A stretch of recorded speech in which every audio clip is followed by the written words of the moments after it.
I fully agreed that the charge has to be dropped because I think that the Peaceful Assembly Act itself is an affront towards our right to assemble under federal constitution.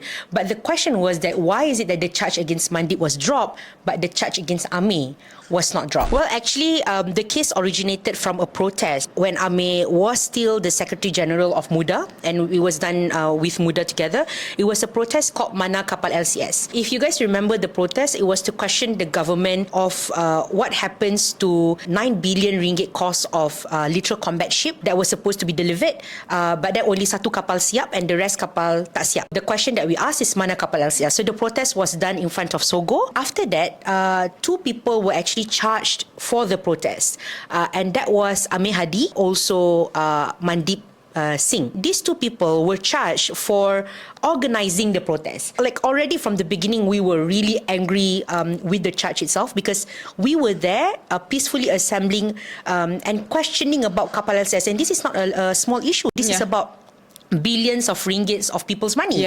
You are saying that this LCS is supposed to protect the country, but it's not there.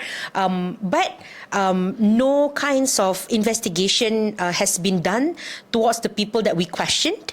But then charges were being made against Amir and Mandeep, who questioned the Kapal LCS. So that's number one. Number two, when he was being charged, it was charged under a Peaceful Assembly Act ataupun dalam bahasa Melayu Akta Perhimpunan Aman, specifically under this Section 9, where Section 9 ni dia menyatakan bahawa so if you want to organise a protest, you have to submit a notice at least 5 days before the protest was being done. That was the charge that was made against him. But a couple of things happened that we were really unhappy.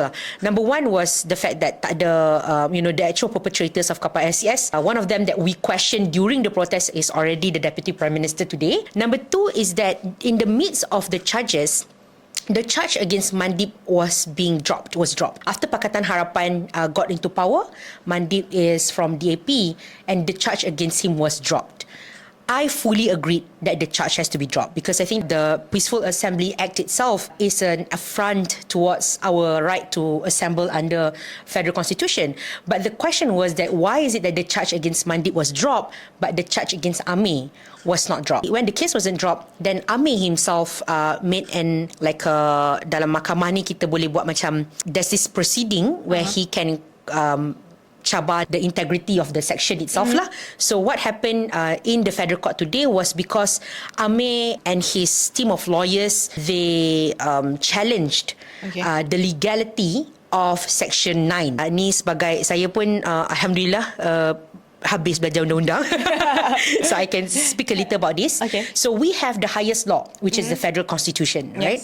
So dalam federal constitution kita ada hak-hak rakyat, which is our enshrined rights of the people. One of them is the right to peacefully assemble. So since federal constitution is the highest law, any law that was enacted that is ultra virus or that is not aligned with the federal constitution is actually unconstitutional and should not be used at all.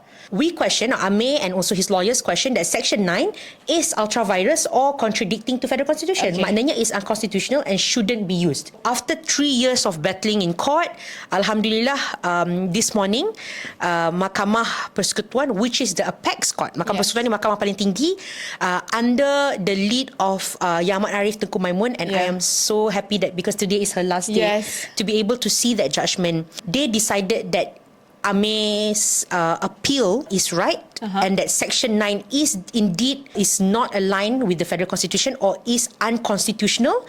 And maknanya lepas ni Section 9(5) tidak boleh digunakan lagi. So it has to be taken out from the Peaceful Assembly Act because the court says that it is unconstitutional.